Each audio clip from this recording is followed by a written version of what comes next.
Praise the Lord. ജീവജലത്തിൻ്റെ പുതിയൊരു എപ്പിസോഡിലേക്ക് എല്ലാ സഹോദരങ്ങൾക്കും വേഗം വരുന്നവനായ യേശുക്രിസ്തുവിൻ്റെ അതിപരിശുദ്ധ നാമത്തിൽ സ്നേഹ വന്ദനം.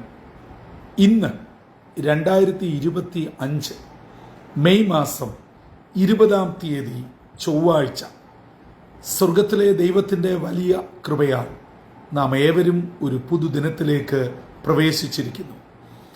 ജീവജലം ശ്രവിച്ചുകൊണ്ടിരിക്കുന്ന ഏവർക്കും ഈ ദിനം എല്ലാ നിലകളിലും അനുഗ്രഹപ്രദമായി തീരട്ടെ എന്നുള്ള പ്രാർത്ഥനയോടെ ഇന്നത്തെ വാഗ്ദത്ത വചനത്തിനായി ഒരുങ്ങാം. ഇന്ന് ജീവജലത്തിൽ കൂടി പ്രോമിസ് വേഴ്സായി നമുക്ക് ലഭിച്ചിരിക്കുന്നത് അപ്പോസ്തലനായ വിശുദ്ധ പൗലോസ് എഫേസ്യർക്ക് എഴുതിയ ലേഖനം 1-ാം അധ്യായം 3-ാം വാക്യം. എഫേഷ്യൻസ് ചാപ്റ്റർ 1 വേഴ്സ് 3 നാം ഇപ്രകാരം വായിക്കുന്നു: സ്വർഗത്തിലെ സകല ആത്മീക അനുഗ്രഹത്താലും നമ്മെ ക്രിസ്തുവിൽ അനുഗ്രഹിച്ചിരിക്കുന്ന നമ്മുടെ കർത്താവായ യേശു ക്രിസ്തുവിൻ്റെ ദൈവവും പിതാവുമായവൻ വാഴ്ത്തപ്പെട്ടവൻ. അപ്പോസ്തലനായ പൗലോസ് എഫെസോസിലുള്ള വിശ്വാസ സമൂഹത്തിന് എഴുതുന്ന ഒരു ചെറിയ കത്താണ് എഫേസ്യ ലേഖനം എന്ന നാമധേയത്തിൽ ലേഖന ഭാഗത്ത് ചേർത്തിരിക്കുന്നത്. ഇതിന്റെ ആദ്യ ഭാഗം തന്നെ പൗലോസ് സകലത്തിന്റെയും കാരണഭൂതനായ പിതാവാം ദൈവത്തിന് തക്കതായിട്ടുള്ള മഹത്വം കരയറ്റുകയാണ്. എന്തിനാണ് മഹത്വം കരയറ്റുന്നത്? മറ്റൊന്നിനുമല്ല, സ്വർഗത്തിലെ സകല ആത്മീക അനുഗ്രഹത്താൽ തൻ്റെ മക്കളായ തൻ്റെ ജനത്തെ നിറച്ചിരിക്കുന്നതിനാൽ, അനുഗ്രഹിച്ചിരിക്കുന്നതിനാൽ ദൈവത്തിന് മഹത്വം കരയറ്റുന്നു. ഈ സ്വർഗത്തിലെ സകല ആത്മീക അനുഗ്രഹങ്ങളും തൻ്റെ ജനമായ വിശ്വാസ സമൂഹമായ നമുക്ക് എങ്ങനെയാണ് ലഭിച്ചത്? ക്രിസ്തുയേശുവിൽ കൂടെ. തൃത്വത്തിൽ രണ്ടാമനായ തൻ്റെ ഏകജാതനായ പുത്രനായിരിക്കുന്ന യേശു ക്രിസ്തുവിൽ കൂടെ സ്വർഗത്തിലെ സകല ആത്മീക അനുഗ്രഹങ്ങളാലും നമ്മെ ഓരോരുത്തരെയും നിറച്ചിരിക്കുന്നു. പ്രിയ ദൈവമക്കളെ, ഞാനും നിങ്ങളും യേശു ക്രിസ്തുവിനെ രക്ഷകനും കർത്താവുമായി ഹൃദയം കൊണ്ട് സ്വീകരിച്ച് വാഗൊണ്ട് ഏറ്റുപറഞ്ഞ് ദൈവ പൈതലായി തീരുമ്പോൾ സ്വർഗത്തിലെ സകല ആത്മീക അനുഗ്രഹങ്ങളും നമ്മുടെ മേൽ വന്നിരിക്കുന്നു. അത് നാം നിൽക്കുന്ന സഭയുടെ മേന്മ കൊണ്ടല്ല, പേരുകേട്ട സഭയും വലിയ കൂട്ടായ്മയും വലിയ ആരാധനയും ഉള്ളത് കൊണ്ടല്ല, എന്റെ വിശുദ്ധ ജീവിതത്തിന്റെ മേന്മ കൊണ്ടുമല്ല, എന്റെ കുടുംബശ്രേഷ്ഠതയല്ല, എന്റെ പിതാക്കന്മാർ ആത്മീയമായി ഉയർന്ന നിലയിൽ നിന്നതുകൊണ്ടുമല്ല, യേശു ക്രിസ്തുവിൽ കൂടെ ഓരോ വിശ്വാസിക്കും സ്വർഗത്തിലെ ദൈവം പ്രോമിസ് ചെയ്തിരിക്കുന്ന ഒരു സ്വർഗീയ പദ്ധതിയാണത്. അങ്ങനെയെങ്കിൽ ജീവജലം ശ്രവിച്ചുകൊണ്ടിരിക്കുന്ന ഓരോ വ്യക്തികളുടെ മേലും സ്വർഗത്തിലെ സകല ആത്മീക അനുഗ്രഹങ്ങളും ഉണ്ട്. പക്ഷേ അത് നാം എക്സിക്യൂട്ടീവ് ചെയ്യണം. നാം അത് പ്രവൃത്തി പദത്തിൽ എത്തിക്കണം.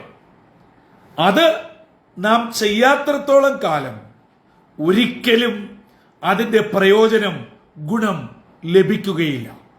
എന്ന് പറഞ്ഞാൽ, എളുപ്പം മനസ്സിലാക്കാൻ ഒരു ചെറിയ ഉദാഹരണം നാം ദിനംതോറും ഉപയോഗിക്കുന്നതാണ്. ടാപ്പ് തുറന്ന് വെള്ളം ഉപയോഗിക്കുന്നു. കൈ കഴുകാനോ മറ്റ് ദൈനംദിന ആവശ്യങ്ങൾക്കൊക്കെ നമ്മൾ വെള്ളം ഉപയോഗിക്കുന്നു. ടാങ്കിൽ വെള്ളം നിറഞ്ഞു കിടക്കുകയാണ്. പൈപ്പെല്ലാം കറക്റ്റാണ്, എല്ലാം ശരിയാണ്.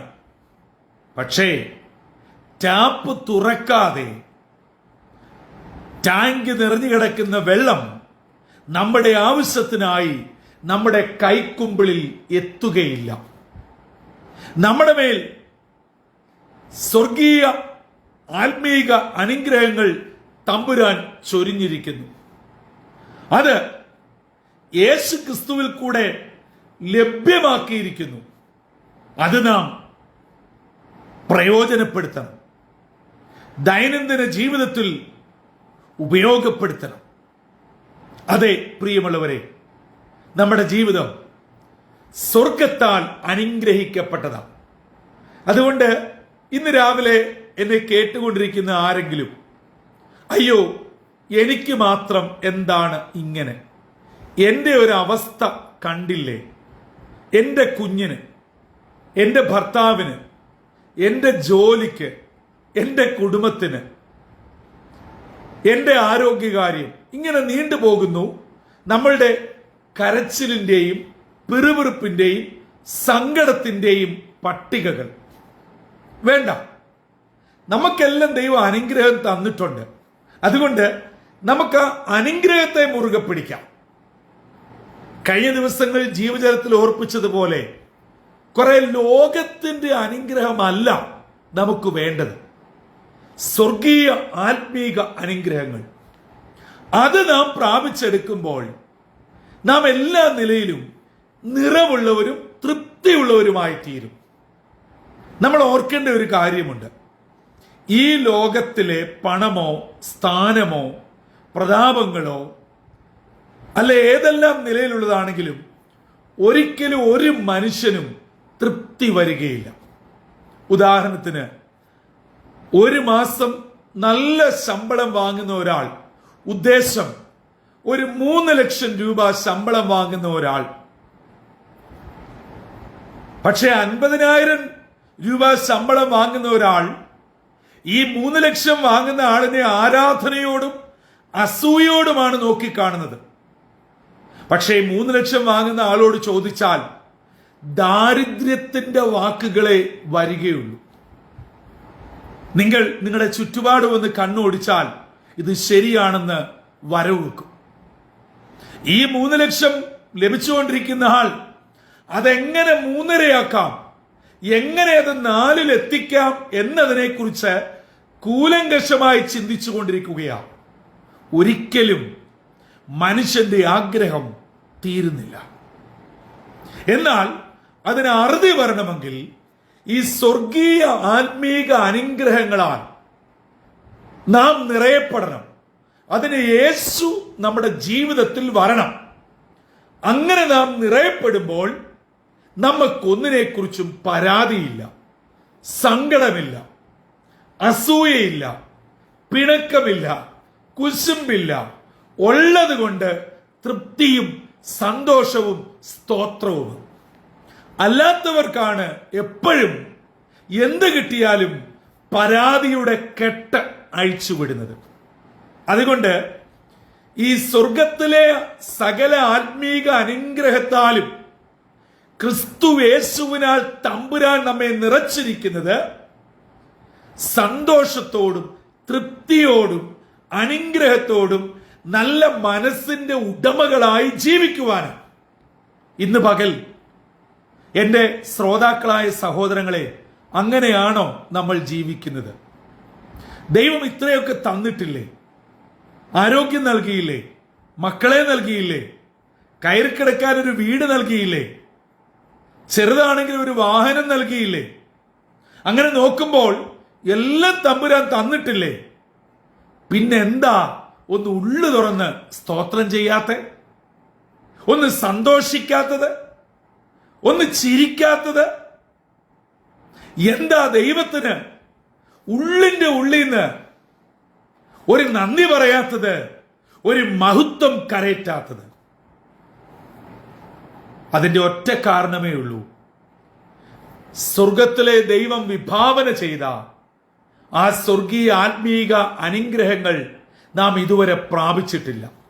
നമ്മുടെ നോട്ടം മുഴുവനും ഈ ഭൂമിയിലോട്ടും ചുറ്റുപാടിലേക്കുമാണ്. നമ്മൾ പറയും, ഇന്ന വീട്ടിലെ ഇന്നാരുടെ മകൾ അമേരിക്കയിൽ പോയി, ന്യൂസിലൻഡിൽ പോയി, ഓസ്ട്രേലിയയിൽ പോയി, ദൈവം അനുഗ്രഹിച്ചു. ഒരു വലിയ വാഹനം അവർ വാങ്ങി, ദൈവം അനുഗ്രഹിച്ചു. ശരിയാണ്, ദൈവം അനുഗ്രഹിച്ചു. പക്ഷെ ഇതാണോ വേദപുസ്തകം പറയുന്ന അനുഗ്രഹം? ഇതാണോ ഒരു ദൈവ പൈതലിന്റെ യഥാർത്ഥ അനുഗ്രഹം? അല്ല പ്രിയമുള്ളവരെ. ഇതൊക്കെ രണ്ടാമതും മൂന്നാമതും നാലാമതും ഒക്കെ ആയിട്ട് വരുന്ന, നമുക്ക് വേണ്ടത് കൂട്ടിച്ചേർക്കപ്പെടുന്നതിൽ ഒന്ന് മാത്രമാണ്. ഒന്നാമത് നമുക്ക് വേണ്ടത് ഈ സ്വർഗീയ ആത്മീക അനുഗ്രഹങ്ങളാണ്. അത് നാം പ്രാപിച്ചു കഴിയുമ്പോൾ ബാക്കിയുള്ളതിനെ കുറിച്ച് നാം ബോധേടേ അല്ല. കാരണം നമ്മുടെ ഉള്ളം സന്തോഷം കൊണ്ടും സമാധാനം കൊണ്ടും നിറഞ്ഞു കഴിയും. അതുകൊണ്ട് ഇന്ന് ജീവജലം ശ്രവിച്ചുകൊണ്ടിരിക്കുന്ന മാതാപിതാക്കൾ, സഹോദരി സഹോദരങ്ങൾ, യുവജന സുഹൃത്തുക്കൾ, നേടണം, പിടിച്ചടക്കണം, കെട്ടിപ്പടുക്കണം എന്നുള്ള ആ വ്യാമോഹവും വ്യഗ്രതയും മാറ്റിവെച്ചിട്ട് ആ താല്പര്യം സ്വർഗത്തിലെ സകല ആത്മീക അനുഗ്രഹങ്ങളും പ്രാപിച്ചെടുക്കുവാനായി പ്രയോറിറ്റി ലിസ്റ്റിൽ ഒന്നാമത് നമുക്ക് മാറ്റിവെക്കാം. ആ നിലയിൽ നമ്മുടെ ചുവടുകൾ ഒന്ന് മാറ്റി ചവിട്ടിക്കാട്ട് നമുക്ക് വേണ്ടതൊക്കെ കൂടിച്ചേർന്നുകൊള്ളും.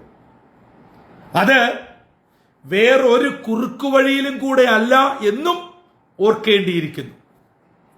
ഒരു കർമ്മമാർഗങ്ങളും ആവശ്യമില്ല.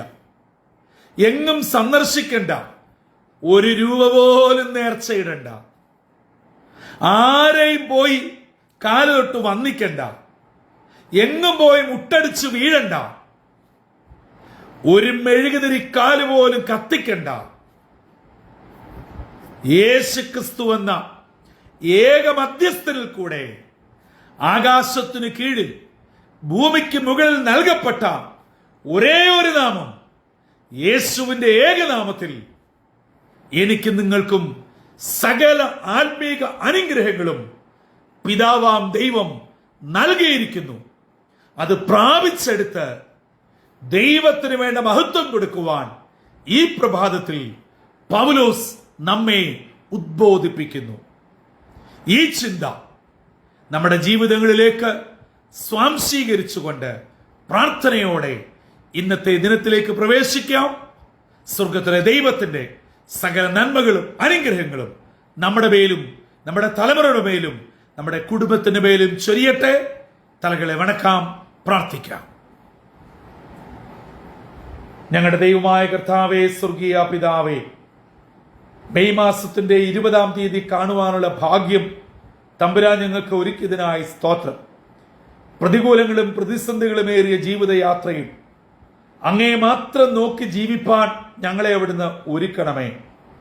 ഞങ്ങൾ പലതിനെ ചൊല്ലി വ്യാകുലപ്പെടുമ്പോൾ, പരാതി പറയുമ്പോൾ, സങ്കടപ്പെടുമ്പോൾ, എല്ലാറ്റിനേക്കാട്ടിലും ഉപരിയായ സ്വർഗത്തിലെ സകല ആത്മീക അനുഗ്രഹങ്ങളും യേശു ക്രിസ്തുവിൽ കൂടെ ഞങ്ങൾക്ക് നൽകി കഴിഞ്ഞിരിക്കുന്നു. അത് പ്രാപിച്ചെടുക്കണം എന്നുള്ള പൗലോസിന്റെ ഉപദേശം അതുപോലെ സ്വീകരിപ്പാൻ ഞങ്ങളെ അവിടുന്ന് ഒരുക്കണം. ഇന്ന് ഈ ദൈവവചനം കേട്ട എല്ലാ നിന്റെ മക്കളെയും അനുഗ്രഹിക്കണമേ. വചനപ്രകാരം ജീവിതത്തെ ക്രമപ്പെടുത്തുവാൻ അപ്പൻ സഹായിക്കണം. സകല നന്മകളാലും അനുഗ്രഹങ്ങളാലും ഞങ്ങളെ നിറച്ചുകൊള്ളണം. യേശുവിൻ നാമത്തിൽ അപേക്ഷിക്കുന്നു, കൃപയോടെ കേൾക്കുമാറാകണമേ. ആമീൻ, ആമീൻ, ആമീൻ. പ്രിയ ദൈവജനമേ, നമ്മുടെ ജീവിതം അനുഗ്രഹപൂർണമാകുവാൻ തമ്പുരാൻ സകലവും നൽകിയിട്ടുണ്ട്. പക്ഷേ നമ്മൾ തേടുന്നത് മറ്റു പലതുമാണ്. തന്മൂലം നമ്മുടെ ജീവിതം വേദനാജനകമായി മാറുന്നു. അതുകൊണ്ട് വചനമനുസരിച്ച് ജീവിതങ്ങളെ ക്രമപ്പെടുത്തി സകല ആത്മീക അനുഗ്രഹങ്ങളും പ്രാപിച്ച് സ്തോത്രത്തോടും സന്തോഷത്തോടും ദൈവം തരുന്ന ആയുസ് നന്ദിയോടെ ജീവിപ്പാൻ, ദൈവത്തിന് വേണ്ട മഹത്വം കൊടുപ്പാൻ ഇന്ന് പകൽ സർവശക്തനായ ദൈവം നമ്മെ ഏവരെയും ഇടയാക്കട്ടെ. അതിന് ഇന്നത്തെ വാഗ്ദത്ത വചനം നമ്മെ ഒരുക്കുകയും ചെയ്യട്ടെ. കർത്തൃ ശുശ്രൂഷയിൽ നിങ്ങൾക്കൊപ്പം brother Santhosh Kodukulanji. God bless you all.